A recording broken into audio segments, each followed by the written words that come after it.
This is a robotics project that we've started this year. We've done some other robotics competitions in the past, but this one is much bigger and larger scale than what we've done before. It's called First Robotics, and basically we have to build a robot to compete in kind of a sports-like competition. And we had 6 weeks to build this robot. So it started on January 4th, I think, 5th. And we had 6 weeks once we found out what the challenge was to build the robot and have it ready, and it's been shipped off now and it's waiting in storage for the competition that's just coming up. This fits more into the computer engineering types of courses that I teach, although it is an extracurricular activity. It's a team. It all started when we were approached by some Queen's students who've been involved with First Robotics before, and they're studying at Queen's now, and they were really interested in continuing on their involvement as more of in a mentor position.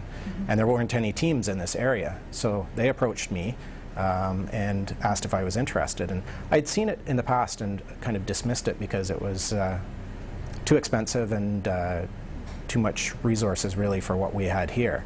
But with the partnership with Queen's, they came with a proposal that kind of helped solve a lot of those problems. And so we talked about it together and decided, yeah, we'd like to go ahead and put out the word, and quite a few students seemed interested as well, so came on board, and all started rolling from there. Yep, I'm actually in the mathematics and engineering program at Queen's, and me and about 5 other students from Queen's are mentoring this team. And we've all done First before when we were in high school, so we felt like we needed to start a team here. I personally spent 4 years doing First when I was in high school from grade 9 to grade 12, and it's probably one of the reasons why that I'm an engineering student now. It's great to actually be able to use what you're taught. Kids here are using all their math skills and their science skills and applying it to a real life problem and getting to experience actually building something and creating something, which is quite rare. It surprises you sometimes. Certain students might take an interest that goes beyond what maybe you've seen in classes, and that's the value of a project like this. It's a great learning experience for the students. Especially, it's a really great project for design. It teaches them the design process, and they go through coming up with ideas and building prototypes and testing them and seeing what works and what doesn't, and computer-aided design, getting it constructed using tools. I mean, I had kids that hadn't used a drill before that were getting in there and learning how to use those tools. So it's been a fantastic learning opportunity for them. I can use power tools now, so it was lots of fun to learn how to use those. We also got to go and do Transformics, which is a workplace where a whole bunch of our mentors were from, and they taught us how to use milling machines and drills, and I got to use a chop saw to build our huge crate, and it was really fun. It was a lot of fun. I was actually pretty nervous about using the chop saw just because it's a huge blade and I hadn't had much experience with it, and I have a tendency to injure myself in one way or another. But no, it was incident free, so I still have all my fingers anyway, and it was lots of fun. And then it was sort of also last minute panic where we're staying up quite late working on the robot, and you're thinking, like, all the thoughts are going through your head. What are we going to do? Are we going to be able to finish this? And then it was overweight, and we had to take all these weight off the robot, and then you're just wondering how on earth are we going to shave off like 12 pounds? But we did, so. They have a different competition every year, and it's a team sport. So the robots will play on a team with, this year, I think similar to other years, there's 3 robots on a team playing against another 3 robots, and they have some sort of a challenge. This year the game is called Lunacy, and it's supposed to simulate robots working on the moon. Because we can't change gravity here on Earth, what they did is they made a very low friction surface, and the wheels that you use on your robot are specified. You have to use these things. So the combination is very low friction, so the things are sliding around a lot to make it seem like low gravity.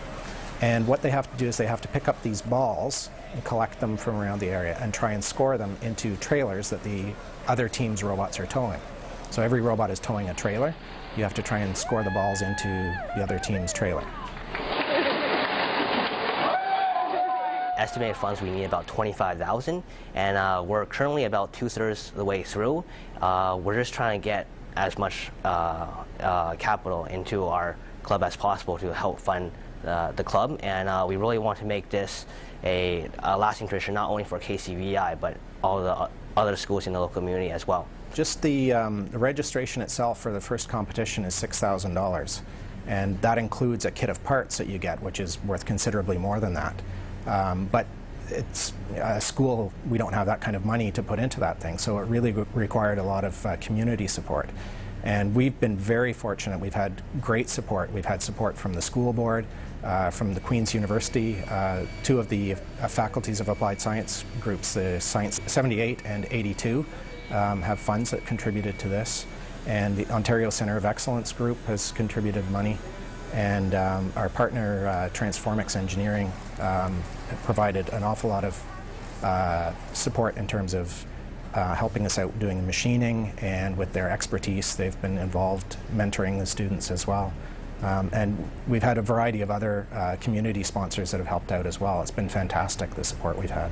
It takes a lot of resources and it takes a lot of time. The commitment that these kids have shown in the past 6 weeks is incredible. They're here almost every day, and they even give up their Saturdays to be working on this project. So it's a big time commitment, but I think it's worth it. You just have to want to be there. It's a team exercise. You have to be willing to show up. It's, at first I was sort of like, oh, maybe I don't want to do this, but then you get involved and you really get to know people, and you start showing up and saying, I don't want to miss this. I need to be there because I need to help build things. I need to brainstorm with people, or I can just help. Show me how I can help. And even if you're not outgoing or whatever it is, you learn to be that way. You learn to go up to people and you can approach them and say, how can I help? Do you need help? And just as long as you're willing to do something. One of the nice things about FIRST is they really promote the teamwork. So not only within your team, but teams helping out other teams. One of the big awards at FIRST, the one that most teams would be vying for, is called the Chairman's Award. And a lot of that is about how you help out other teams and how you promote the FIRST organization in the community and things like that, and how your robot does.